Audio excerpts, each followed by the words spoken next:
रामकृष्ण हरी.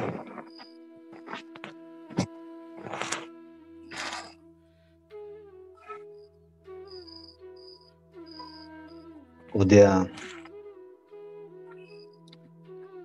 पंढरपूरची पांडुरंगाची आषाढी एकादशी आहे. एक मंगल पर्व, त्याची पूर्व संध्या म्हणून आजचा हा दशमीचा दिवस आहे.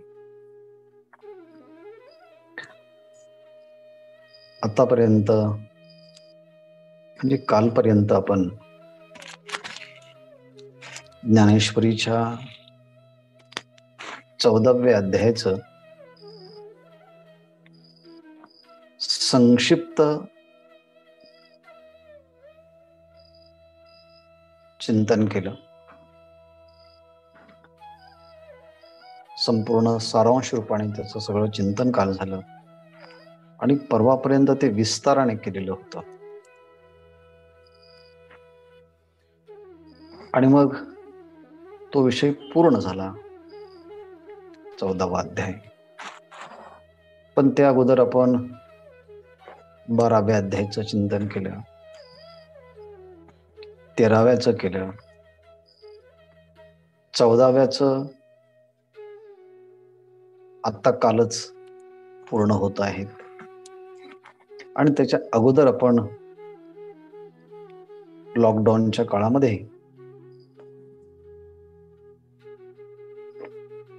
15व्या अध्यायाचं सविस्तर चिंतन केलेलं होतं. मग क्रमानेच आता आपले 12 पासून तर 15 पर्यंत ते क्रमाने अध्याय झालेले आहेत. मग विचार चालला होता की मग हा गुणत्रय विभाग आहे, मग आपण ह्याच गुणांचा एक वेगळा परिणाम श्रद्धेच्या रूपामध्ये होतो, म्हणून श्रद्धात्रय विभाग असा घेऊया. पण नंतर विचार करता हाही एक भाग लक्षात आला की सत्वगुण, रजोगुण, तमोगुण ह्या 3 गुणांचा विचारच पुढे 2 भागामध्ये विभागलेला एक अध्याय आहे. त्याचं नाव आहे दैवासुर संपद विभाग योग.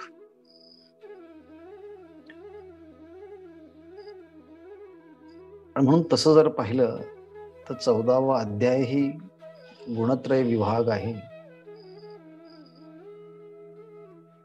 16वा अध्याय दैवासुर संपद विभाग आहे. 17वा अध्याय हा श्रद्धात्रय विभाग आहे. म्हणजे 14, 16 आणि 17 हे तिन्ही अध्याय सत्वगुण, रजोगुण आणि तमोगुण ह्या गुणांच्या संदर्भातलाच हा वेगवेगळ्या अंगाचा विचार आहे. आणि म्हणून असं वाटलं की आपण आता क्रमानेच 17च्या ऐवजी 16वा अध्याय घ्यावा. म्हणून एकादशीचं उद्या पर्व आहे, त्याचं औचित्य आज दशमी आहे. म्हणून त्यानिमित्तानं पांडुरंगाच्या समोर हा प्रत्यक्ष पांडुरंग हा माऊलीचाच अवतार आहे. अवतार पांडुरंग नाव ठेविले ज्ञानी. पांडुरंग म्हणजे ज्ञानेश्वर महाराज. आणि आपण रोज पांडुरंग परमात्मा किंवा ज्ञानेश्वर महाराज यांच्याशी प्रत्यक्ष संवाद करत आहोत, तो त्यांच्या ज्ञानेश्वरीच्या रूपानं.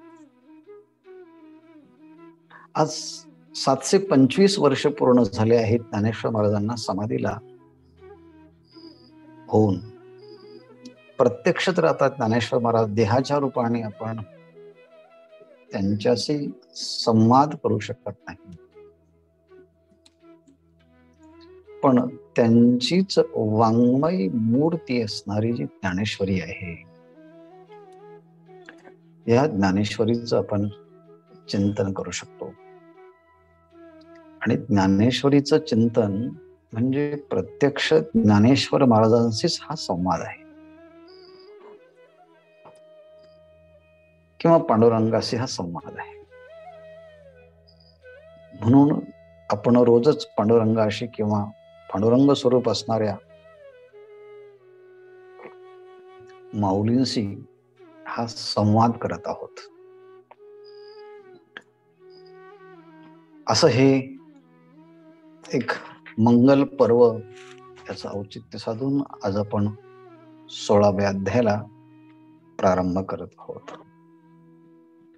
16व्या अध्यायाला प्रारंभ करत असताना 14व्या अध्यायाचं चिंतन आताच झालं आहे, आपण ऐकलं आहे. पण आपला एक नेम आहे की अध्याय पूर्ण झाला, वक्त्याचं पूर्ण बोलणं झालं की श्रोत्याने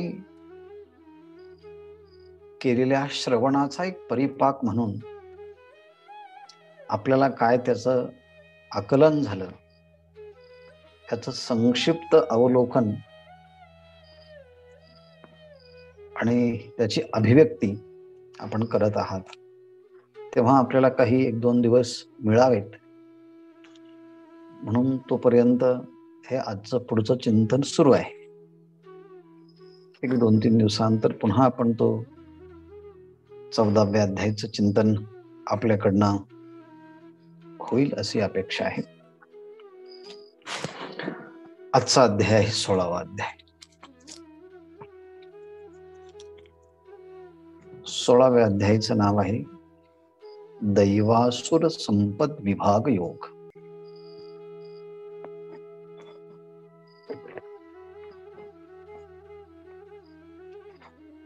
इथे विभाग म्हणजे त्याचे वेगवेगळे वर्गीकरण आहेत, आणि हे वर्गीकरण आहेत 2 संपत्तीच. एक संपत्ती आहे दैवी संपत्ती, आणि दुसरी संपत्ती आहे असुर संपत्ती, असुरी संपत्ती. दैवी संपत्ती याचे 26 गुण आहेत, आणि असुरी संपत्तीचे 6च आहेत. पण 26 गुणांचं वर्णन ज्ञानेश्वर महाराजांनी खूप विस्ताराने केलेलं आहे. हे 26 गुण 14व्या अध्यायामध्ये आपण चिंतन करताना अनुभवलं आहे की सत्वगुण एकदा की अभिव्यक्त झाला की ज्ञान प्राप्त होतं, आणि त्या ज्ञानाला संरक्षण व्हावं, त्या ज्ञानाचं संरक्षण व्हावं म्हणून ही दैवी संपत्तीच्या गुणांचा विचार होणं आवश्यक आहे. आणि झालेलं ज्ञान जर सुरक्षित राहिलं नाही तर ते ज्ञान आसुरी संपत्तीच्या द्वारे कसं ते विखुरलं जातं, कसं विपरीत भावाला प्राप्त होतो, अशी एक समस्या असते. म्हणून ज्ञानाच्या संरक्षणासाठी हा दैवी संपत्ती आहे आणि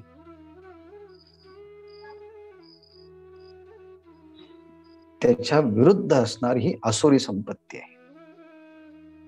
संपत्ती म्हणजे काय? एका वस्तूला संपत्ती म्हणत नाही, अनेक वस्तूंच्या समुदायाला संपत्ती म्हणतात. याचा आपण विचार नंतर करणार आहोत. आणि म्हणून दैवी संपत्तीच्या मध्ये 26 गुण असल्यामुळे त्या 26 गुणांची सुद्धा एक संपत्ती आहे. जसं आपल्याकडे बंगला, गाडी, शेती, वेगवेगळ्या प्रकारची इन्व्हेस्टमेंट, आपण ही आपली प्रॉपर्टी, ही आपली संपत्ती म्हणतोय. अनेक वस्तूंचा संग्रहाला संपत्ती म्हणतात. तसं अनेक दोषांच्या संग्रहाला सुद्धा एक संपत्तीच म्हणावं लागेल ना. ही आसुरी लोकांची संपत्ती आहे.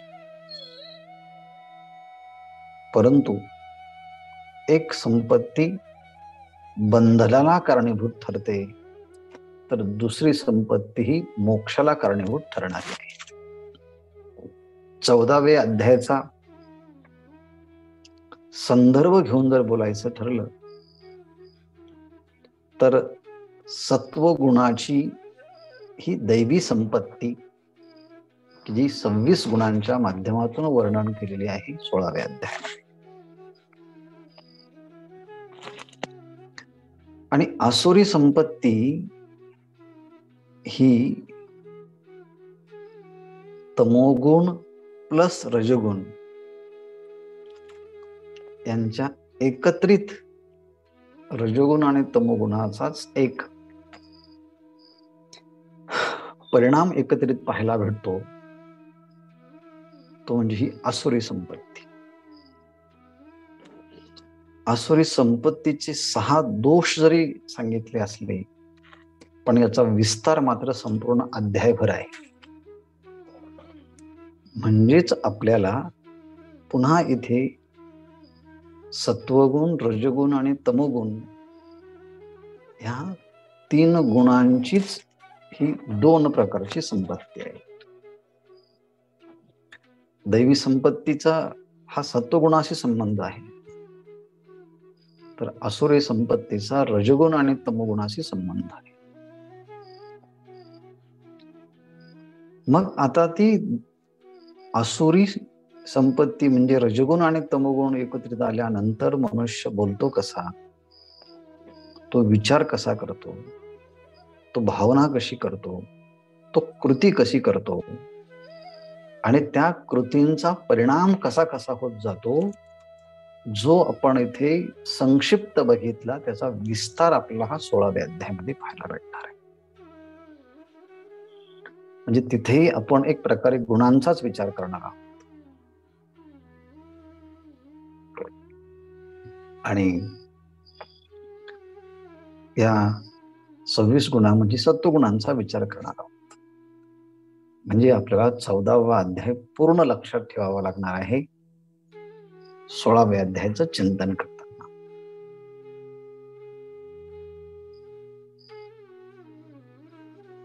ह्या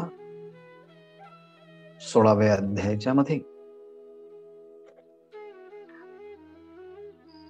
श्रीमद भगवद्गीतेचे जे श्लोक आहेत ते 24 श्लोक आहेत.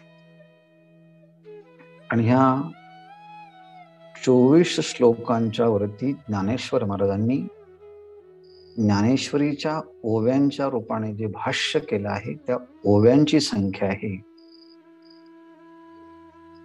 473. म्हणजेच 24 श्लोक आणि 473 ओव्या.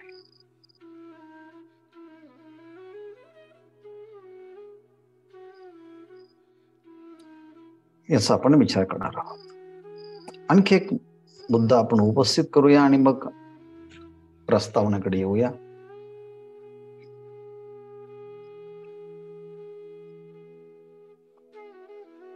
पुराणांच्या मध्ये आपण अनेक गोष्टीच्या मध्ये असं वर्णन ऐकतो, 33 कोटी देवता आहे आणि त्या देवतांचे गुण आहेत. अनेक प्रकारचे असुर आहेत, राक्षस आहेत.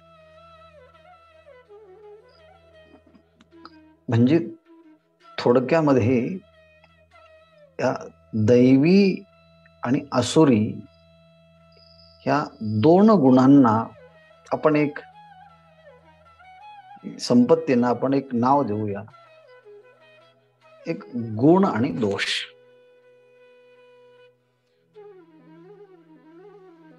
गुण आहे दैवी संपत्तीची गुण आणि दोष आहे असुरी प्रवृत्तीचे. आणि हे देव आणि असुर यांचं सतत काही ना काही कारणाने युद्ध होत असतं. आणि ह्या युद्धामध्ये कधी या असुरी आणि राक्षसी प्रवृत्तीच्या समूहाचा विजय होतो, तर कधी हे राक्षस असुर हे हरले जातात. कधी देव विजयी होतात, तर देव कधी हरले जातात. म्हणजे देव आणि दानव यांचं युद्ध अनेकदा होताना आपण पुराणांच्या मध्ये पाहतो.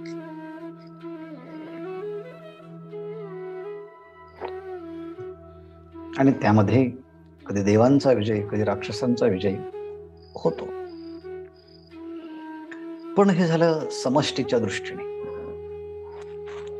पण आपलं वैयक्तिक जीवन जरी म्हटलं तर प्रत्येकाच्या जीवनामध्ये काही ना काही चांगले गुण असतात. आणि ते चांगले गुण ह्या गुणाचाच म्हणजेच सत्वगुणाचाच परिणाम म्हणजे हे दैवी संपत्तीचे गुण म्हणजे चांगुलपणा हा प्रत्येक व्यक्तीमध्ये असतो. आणि काही ना काही दोष पण असतात. मग हे गुण आणि दोष जसे पुराणांच्या मध्ये आपल्याला ग्रंथांच्या मध्ये पाहायला भेटतात आणि स्वर्ग नरक याच्यामध्ये ते वर्णन केलं जातं, तसं आपलं वैयक्तिक जीवनामध्ये सुद्धा चांगले गुण सुद्धा भरपूर आहे आणि दोष सुद्धा भरपूर आहे. तर जीवन जगत असताना कधी कधी चांगल्या गुणांचा प्रभाव हा वाईट गुणांच्या वरती होतो, वाईट गुण दबले जातात, अभिभूत होतात. आणि मनुष्य मग खूप चांगल्या पद्धतीचे आचार विचार आणि त्याचा प्रचार करत असतो. तर कधी कधी आतमध्ये असणाऱ्या ह्या आसुरी आणि राक्षसी सुप्त रूपाचे जे दोष आहेत, ते दोष उद्दीपित होण्यासाठी किंवा अभिव्यक्त होण्यासाठी बाहेर काही घटना घडतात, की ज्या बाहेरच्या घटना, बाहेरची वस्तुस्थिती, बाहेरची परिस्थिती आपल्या आतमध्ये असणाऱ्या दोषांना उद्भूत होण्यासाठी अनुकूल होते. आणि ती परिस्थिती अनुकूल झाली की मग दोष वाढतात. आणि दोष वाढले मी हे गुण हे झाकले जातात. म्हणून कधी कधी चांगली माणसं सुद्धा चुका करतात, त्यांच्याकडून चुका होतात, कारण तशी परिस्थिती प्राप्त होते.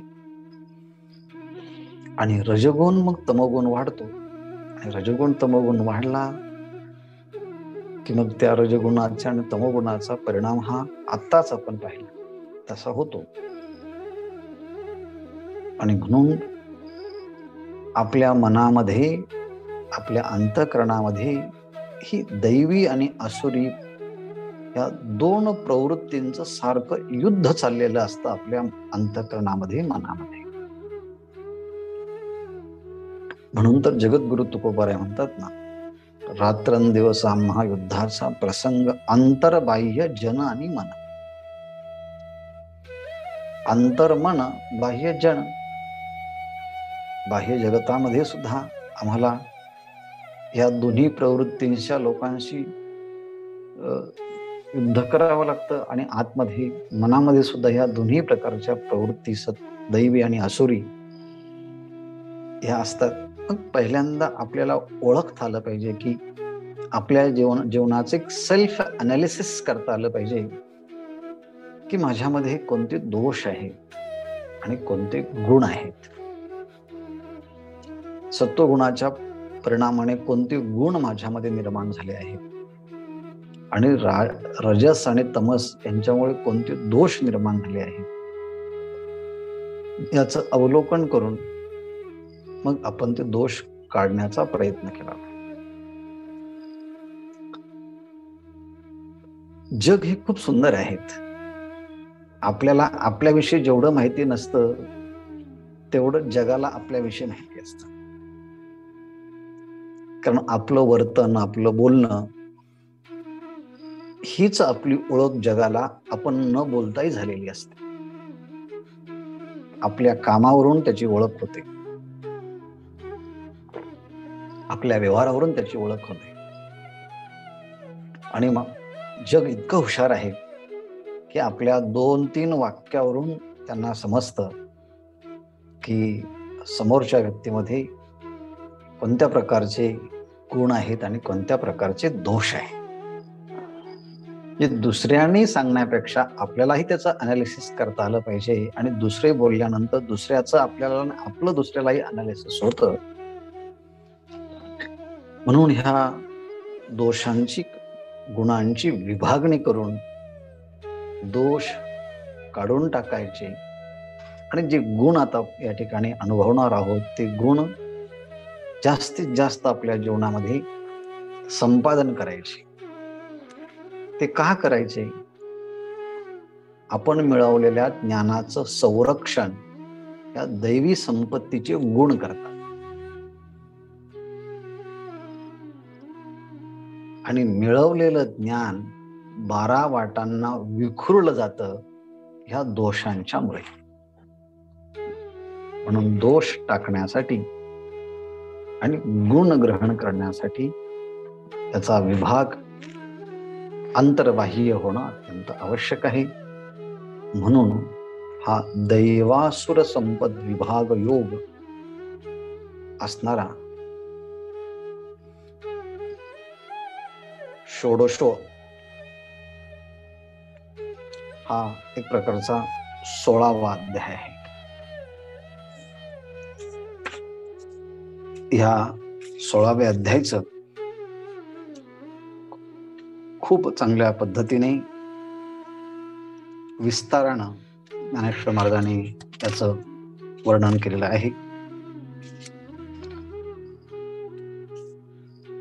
म्हणून हा षोडशोध्याय असणारा 16वा अध्याय असणारा हा दैवासुर संपत्ती विभाग आहे. ह्या अध्यायामध्ये प्रत्यक्ष सुरुवात होण्यापूर्वी ज्ञानेश्वर महाराजांनी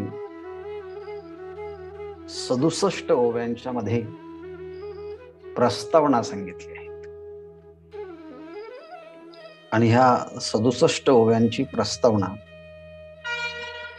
यामध्ये ज्ञानेश्वर महाराजांचं स्वतःचं एक व्यक्तिमत्व अभिव्यक्त झालेलं आहे.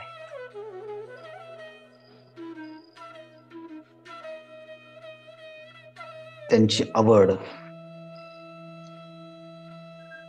त्यांचं इष्ट, त्यांचं साहित्य, त्यांची विद्वत्ता, त्यांचा स्वभाव, अशा अनेक वैशिष्ट्यांचं एकत्रीकरण आपल्याला सुरुवातीला ह्या प्रस्तावनात्मक ओव्यांच्या मध्ये आपल्याला पाहायला भेटत आहे. आणि म्हणून या ओव्या सुद्धा अतिशय चिंतनीय आणि मननीय आणि मोठ्या विस्ताराच्या 67 ओव्या आहेत.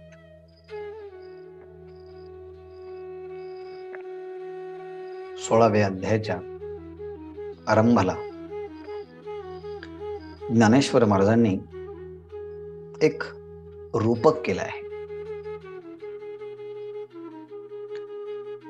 आणि ते रूपक सूर्याचं रूपक आहे. आणि त्या रूपक अलंकाराच्या माध्यमातून आपल्या श्री गुरु निवृत्तीनाथ महाराज जे आपले बंधूही आहेत आणि माऊलींचे ते गुरुही आहेत,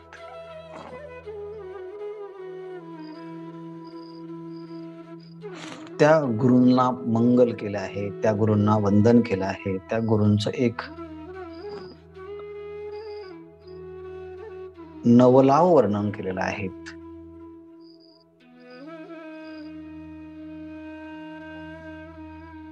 त्या गुरूंचं एक आश्चर्य व्यक्त केलेलं आहे. आणि म्हणून श्री गुरूंना सूर्य समजून त्या सूर्याच्या उदयाने जे जे काही होतं ते सगळंचे सगळं वर्णन ज्ञानेश्वर महाराजांनी आपल्या श्रीगुरूंच्या वरती सूर्याचं रूपक करून रूपक अलंकाराच्या माध्यमातून आपल्या श्रीगुरुनाथांचं निवृत्तीनाथांचा गुणगौरव केला आहे, त्यांचं अलौकिक सामर्थ्य वर्णन केलेलं आहे, त्यांना नमस्कार केला आहे, किंबहुना त्यांचं मंगल केलं आहे. आणि मग त्या मंगलाचे प्रकार आपण पाहतो की नमस्कार रूप मंगल आहे, वस्तुनिर्देश रूप मंगल आहे, आशीर्वाद रूप मंगल आहे. तर 16व्या अध्यायामध्ये वंदो आता या शब्दाने नमस्कार रूप मंगल केलेलं आहे. बघूया आपण आज सुरुवात असल्यामुळे थोडंच आज आपण चिंतन करणार आहोत.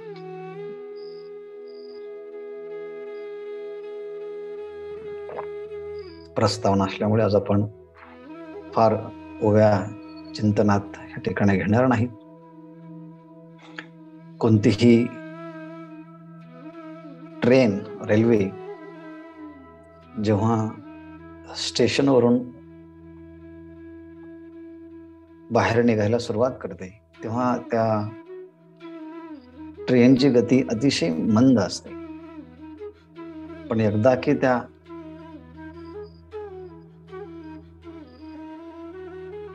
कॅम्पसच्या बाहेर, ती स्टेशनच्या बाहेर रेल्वे गेली की मग वेग वाढतो. तसा आज आपण या स्टेशनच्या वरती गाडी येऊन फक्त उभी करणार आहोत आणि मग तिथून पुढे उद्यापासून आपण असा प्रवास यथामती यथावकाशामध्ये सुरू होईल. पहिली ओवी अशी आहे. मावळवीत विश्वाभासू नवल उदयला चंडांशु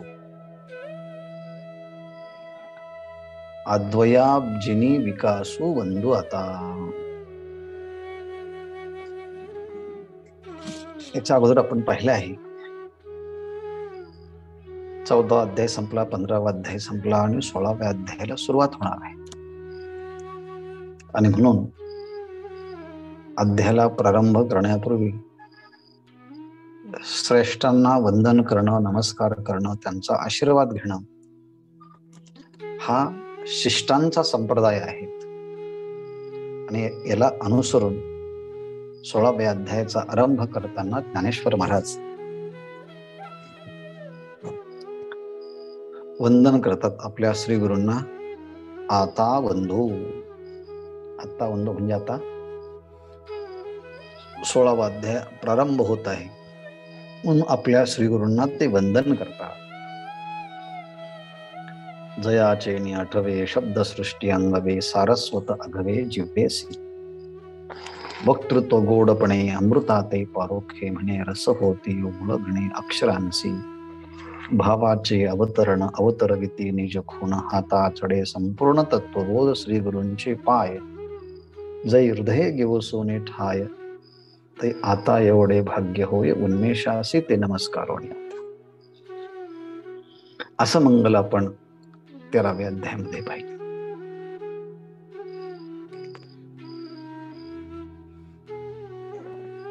असंच मंगल ह्या 16व्या अध्यायामध्ये आता वंदू या शब्दाने करतात.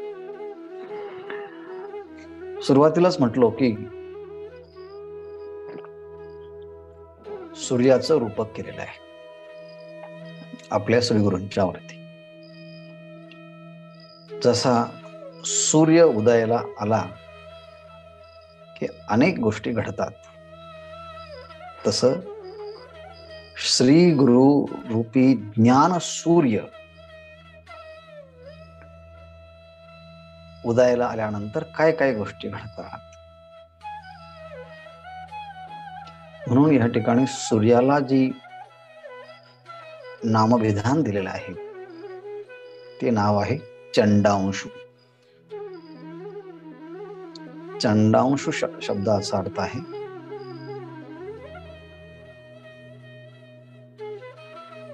प्रखर सूर्यकिरणाचा तापलेला सूर्य. चंडांशु कारण प्रातःकाली असणारा सूर्य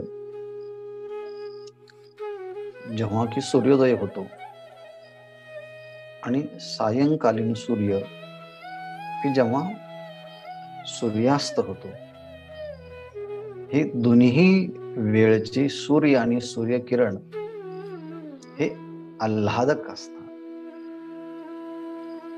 प्रसन्न असतात. शरीराला फार त्यांच्याकडनं पीडा होत नाही. उलट वैद्यकीय क्षेत्रामध्ये सांगितलं जातं किंवा आयुर्वेद आणि योगशास्त्रामध्ये सांगितलं जातं की सकाळी सकाळी ज्याला सूर्यकिरणांचा आपल्या शरीरावरती स्पर्श झाला पाहिजे त्याला सनबाथ असं म्हणतात.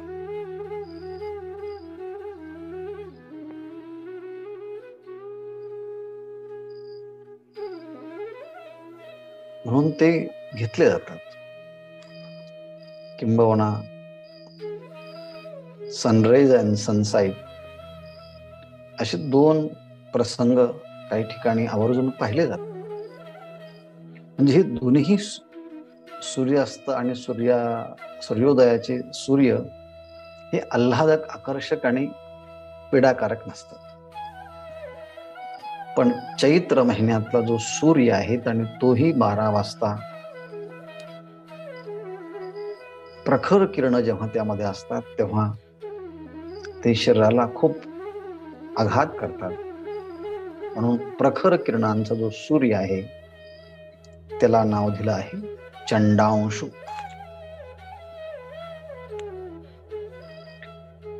तसं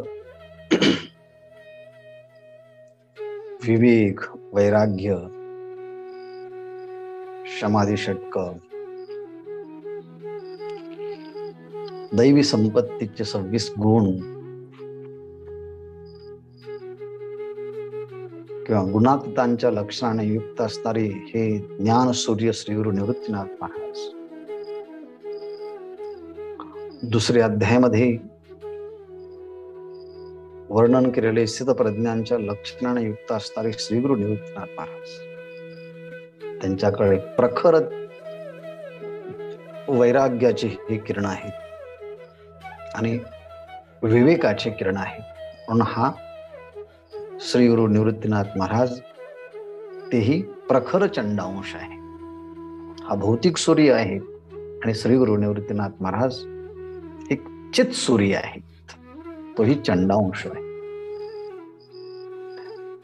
म्हणून रोज आपण त्या सूर्याचा उदय पाहतो आणि सूर्यास्त पाहतो. पण अध्यात्मामध्ये अशा हा अलौकिक चित सूर्याचा जेव्हा उदय साधकाच्या जीवनामध्ये होतो तेव्हा मोठी आध्यात्मिक क्रांती होत असते. ज्ञानेश्वर महाराज म्हणतात, माझ्या जीवनामध्ये सुद्धा श्री गुरु निवृत्तीनाथ महाराज हे ज्ञान चित सूर्य माझ्या जीवनामध्ये उदयाला आले. म्हणून उदयला चंडांशु, चंडांशु उदयाला सूर्य उगवला आहे. मग ज्ञानेश्वर महाराजांना आपण प्रश्न विचारू, माऊली, सूर्य तर आम्ही रोजच उगवताना पाहतो, तुमच्या जीवनामध्ये सुद्धा सूर्य उगवला आहे, त्यामुळे नवीन काय आहे? म्हणून त्यांच्या प्रश्नाला उत्तर देताना माऊली म्हणतात, भौतिक सूर्य रोज उगवतो आणि मावळतो, यामध्ये काही फरक नाही. पण माझ्या जीवनामध्ये उदयाला आलेला सूर्य जो आहे तो हा सामान्य सूर्य नाही.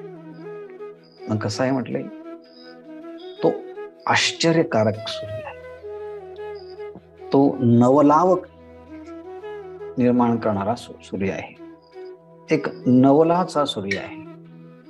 आणि म्हणून हा जो सूर्य आहे हा आश्चर्यकारक, एक नवल निर्माण करणारा सूर्य आहे, नवलाही आहे त्या सूर्याच्या मध्ये.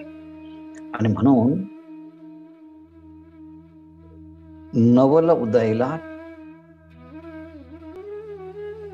सूर्य उगवला आहे. पण कसा सूर्य उगवला आहे? चंडांश, नवल चंडांशु उदयाला, नवलाचा, आश्चर्याचा, अलौकिकतेचा सूर्य माझ्या जीवनामध्ये उगवला आहे. म्हणजेच त्या सूर्याच्या मध्ये आणि ह्या सूर्याच्या मध्ये फरक आहे हे सांगण्यासाठी नवल शब्दाचा प्रयोग. काय नवल आहे म्हणजे काय आश्चर्य आहे, नवल आहे म्हणजे काय विशेषता आहे,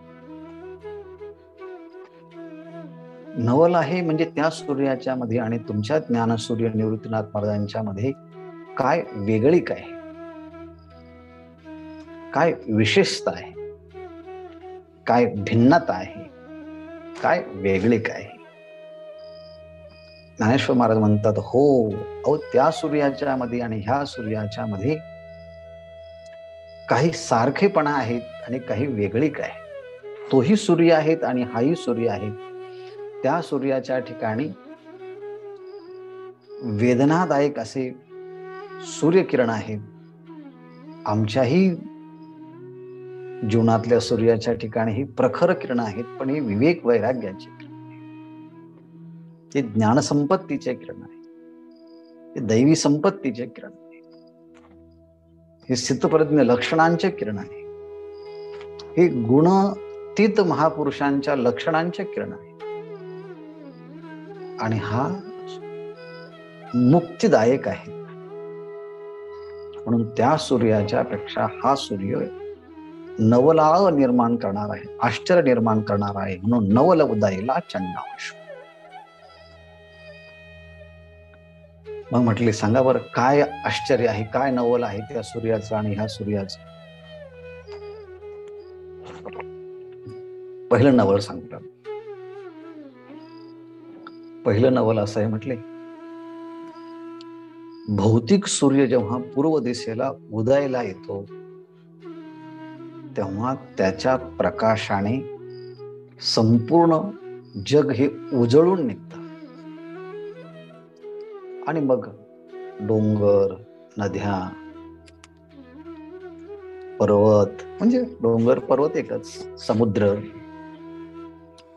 विविध प्रकारचे पक्षी, विविध प्रकारचे वृक्ष, विविध प्रकारचे प्राणी, विविध प्रकारच्या वस्तू, अशा नामरूपाने विस्तारलेलं हे विश्व हे आपल्याला दिसत आहे. म्हणजे विश्व आपल्याला प्रतीतीला येतं, विश्व आपल्याला हे भासित होतं.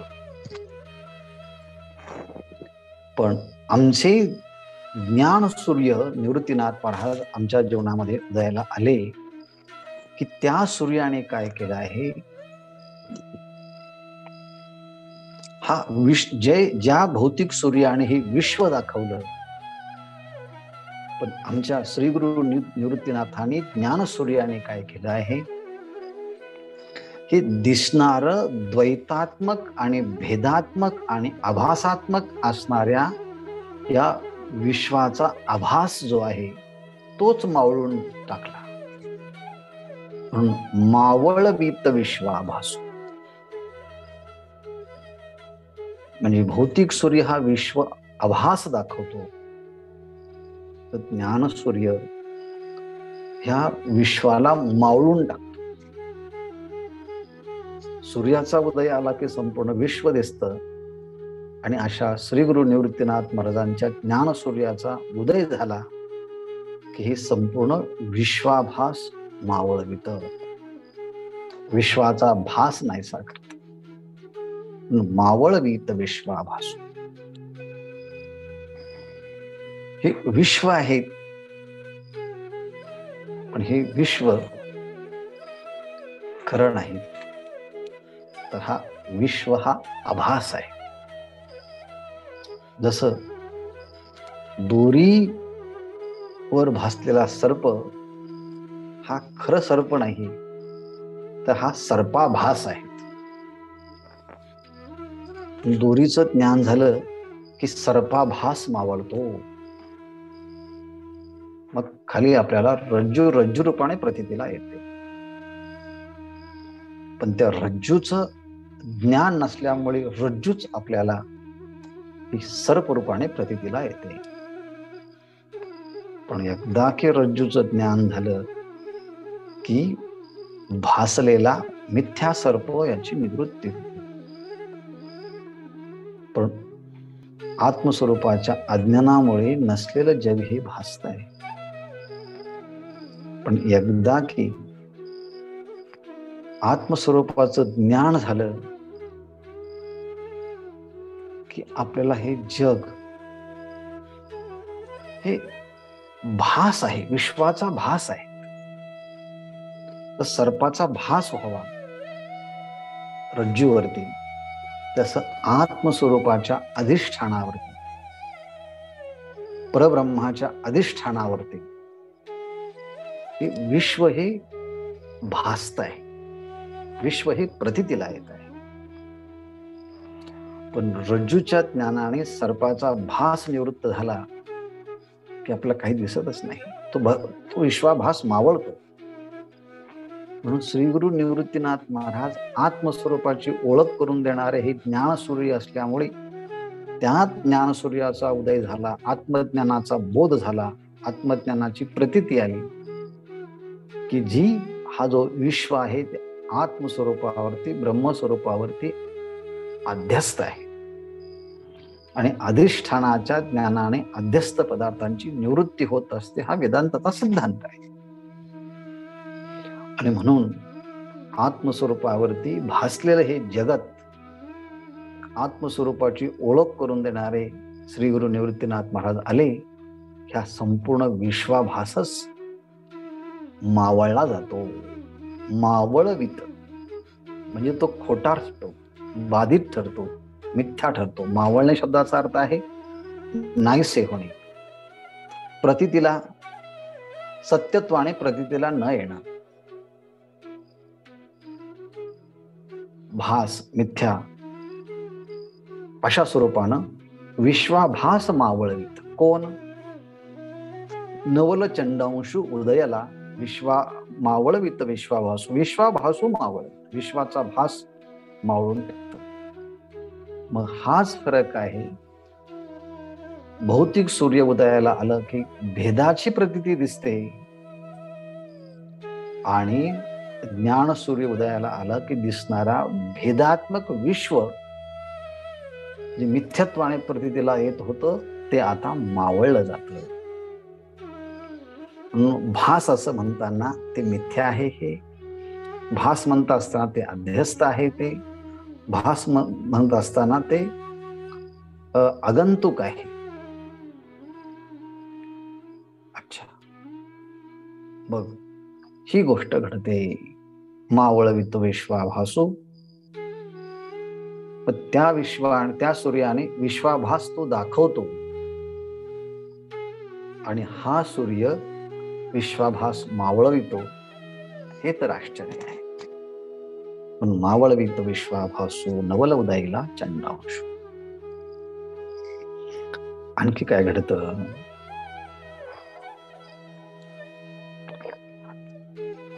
अद्वयाब्जनी विकासू. अब्ज शब्दाचा अर्थ आहे कमळ. आप म्हणजे पाणी आणि अब्ज जन जायते म्हणजे उत्पन्न होणे. जे पाण्यापासून उत्पन्न होतं त्याला अब्ज असं म्हणतात.